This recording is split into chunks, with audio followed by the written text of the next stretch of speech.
Hi, Jason, what's your reaction to his comments? I'm going to deal with those last comments last. First, I want to say what I thought he said was perfect, and he was measured. I like the fact that he's not going to protest during the national anthem. I think people like LeBron and others are trying to be respectful while sympathetic to Colin Kaepernick. I don't think people are saying what they really believe because they know if they did, it would be more trouble than it's worth. But what I hear on the national anthem thing is like, that's way too divisive what he's doing. The message is getting lost. People are arguing about the national anthem. What Kaepernick has done has been foolish and immature and a distraction from the real issue. Beautiful what LeBron said. The part where he says at the end about his son and being afraid of the police and afraid about his son driving, I think this is LeBron and others reacting to a Twitter hysteria that just isn't backed up by the facts.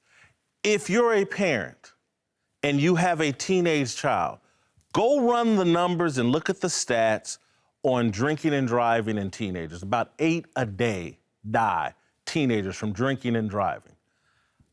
We have a situation where there are 50 to maybe 60 controversial police shootings a year. That does not add up to 8 teenagers a day dying from drinking and driving. If you add in texting and driving, that's what's a real threat to your teenage child. Texting and driving, drinking and driving. And then if you want to go really into the numbers and really into reality, for a teenage black teenager, your threat of dying from the hands or a gun held by another black teenager, far more likely than the police taking out your child. It almost never happens.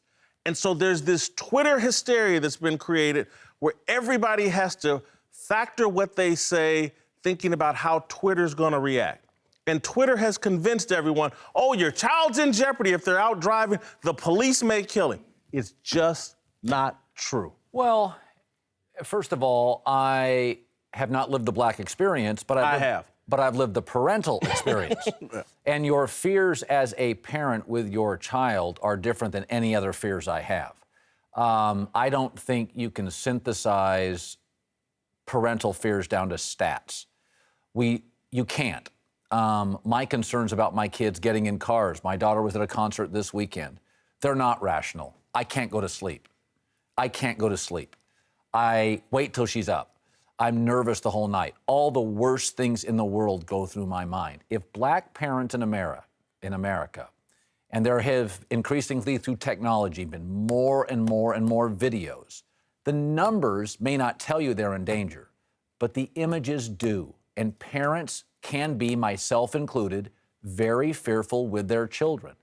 As you know, the saying goes with parents, we'd all die before our kids. Yeah. The worst nightmare for every parent is outliving your children. So if black parents with imagery was some reality, whether the statistics say it's as dangerous as texting, I think they have a right to be fearful.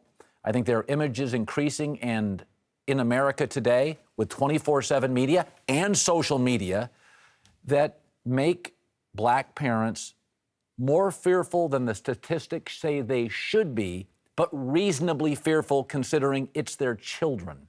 If you fill your children with a false fear, an irrational fear, it could impact the way they interact when they are pulled over by the police.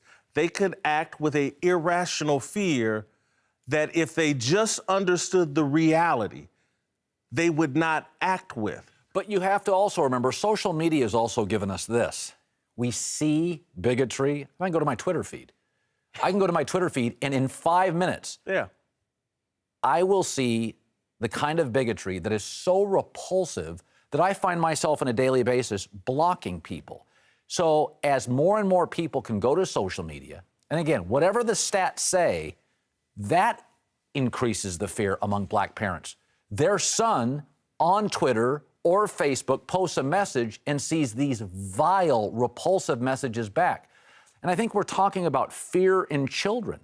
And I'm always going to give parents a little leeway on, at times, being, and I don't like the word irrational, but being fearful with their kids. I'm a parent. I can't sleep at night if my kids have a sleepover. I'm up early. I'm watching my phone.